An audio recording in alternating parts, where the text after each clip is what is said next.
Hi hello అండి, welcome to బారూస్ kitchen. నేను మీ భారతి. ఎలా ఉన్నారండి అందరూ? నేనైతే చాలా చాలా బాగున్నాను. అండ్ మీ అందరు కూడా చాలా బాగుండాలని కోరుకుంటున్నాను. ఈరోజైతే నేను మీకు ఒక మంచి స్నాక్ ఐటమ్ని చూపించబోతున్నానండి. అండ్ ఇది కూడా అప్పటికప్పుడు చేసుకోవచ్చు అనమాట. సో పిల్లలకైతే సమ్మర్ హాలిడేస్ స్టార్ట్ అయిపోతున్నాయి కాబట్టి సో ఇంట్లో ఉన్నప్పుడు ఏంటంటే కొంచెం చిరుతిండ్లు అయితే ఎక్కువగా కావాల్సి ఉంటుంది కాబట్టి సో దానికోసం ఈజీగా మనం చేసుకునే విధంగా నేను మీకు మంచి రెసిపీని చూపించబోతున్నానండి. సో ఈ రెసిపీ కనుక మీకు నచ్చితే ఖచ్చితంగా ఒక లైక్ చేసి మీ ఫ్రెండ్స్ అండ్ రిలేటివ్స్ కూడా తప్పకుండా షేర్ చేయండి. అలానే మన ఛానల్ కనుక ఎవరైనా ఫస్ట్ టైం చూస్తున్నారంటే ప్లీజ్ అండి సబ్స్క్రైబ్ చేయడం మాత్రం మర్చిపోకండి. సో ఫస్ట్ అయితే నేను ఇక్కడ ఒక 1 కప్పు పెసరపప్పుని ఒక్కసారి వేయించుకొని ఇలాగా బాయిల్ చేసేసుకొని పెట్టుకున్నానండి.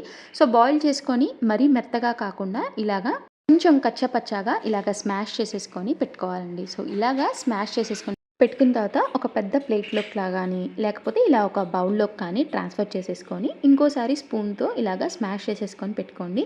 ఎందుకంటే మరీ మెత్తగా ఉడికించుకుంటే కనుక మనకి వేరే టేస్ట్ వస్తుందండి. And at the same time oil కూడా ఎక్కువ పీలుస్తుందనమాట.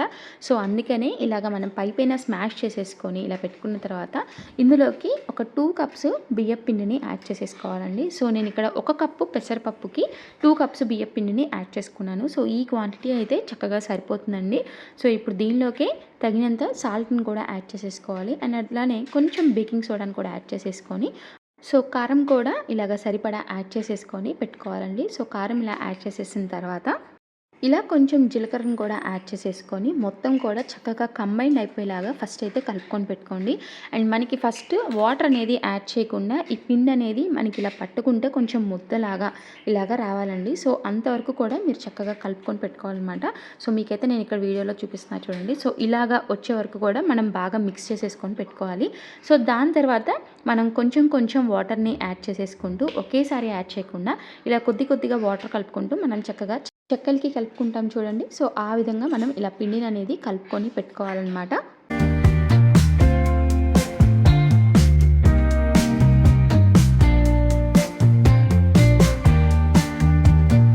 సో ఇలా పిండిని ఇలా ముద్దలా కలిపి పెట్టుకున్న తర్వాత ఇలా చిన్న చిన్న బాల్స్ కొంచెం కొంచెం డఫ్ని తీసేసుకొని ఇలాగా చిన్న చిన్న బాల్స్గా చేసుకోవాలండి. సో ఇలా చిన్న చిన్న బాల్స్గా చేసుకున్న తర్వాత ఏంటంటే మనం ఆయిల్ కానీ వాటర్ కానీ ఏమీ అప్లై చేసుకోవాల్సిన అవసరం లేదనమాట.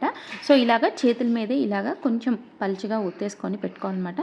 సో మరీ మందంగా కాకుండా అలా అని మరీ పలుచగా కాకుండా ఇలా ఒత్తుకొని చిన్న చిన్న కాయిన్స్ లాగా ఇలా ఒత్తుకొని పెట్టుకోవాలన్నమాట. సో ఇలాగ అన్నిటినీ ఇలాగ ప్రిపేర్ చేసేసుకొని ముందుగానే పెట్టేసేసుకున్నానండి ఇలాగా. సో ఇలా అన్నిటినీ ప్రిపేర్ చేసేసుకున్న తర్వాత మనం ఆయిల్ని ఇలాగా వేడి చేసేసుకొని సో మీడియం టు హై ఫ్లేమ్లోనే పెట్టుకోండి. ఎందుకంటే ఇవి కొంచెం లైట్గా మందంగా వస్తాయి కాబట్టి హై ఫ్లేమ్లో పెట్టుకుంటే పైనంతా కూడా వెంటనే ఉడికిపోతాయి. సో లోపలంతా కొంచెం పచ్చిగా ఉంటుంది కాబట్టి సో మనం మీడియం ఫ్లేమ్లో కొంచెం ఇవి ఫ్రై చేసుకుంటే బాగా లోపల కూడా క్రిస్పీగా వస్తాయన్నమాట. సో ఇలా మీడియం ఫ్లేమ్లో పెట్టుకొని ఇలా అన్నిటినీ యాడ్ చేసుకున్న తర్వాత వెంటనే మీరు కదిలించకుండా జస్ట్ ఒక సెకండ్ అవి కొంచెం కాగాక కనుక మీరు కదిలిస్తే చక్కగా ఇలా ఒకదానికొకటి అతుక్కోకుండా కూడా చక్కగా వచ్చేస్తాయండి. సో ఇవి ఫ్రై అయ్యేటప్పుడు ఏంటంటే మనం అలానే ఉంచేయకుండా కొంచెం అటు ఇటు ఇలా కలబెడుతూ ఉండాలండి. సో అప్పుడే మనకి ఏంటంటే కలర్ ఈవెన్గా వస్తుందన్నమాట. సో ఇలా లైట్ గోల్డెన్ బ్రౌన్లోకి వచ్చిన తర్వాత ఇలా చక్కగా అన్నిటినీ కూడా తీసేసుకొని ఒక నెట్లోకి తీసేసుకుంటే మనకి ఆయిల్ అంతా కూడా ఈజీగా ఎక్స్ట్రాక్ట్ అయిపోతుంది.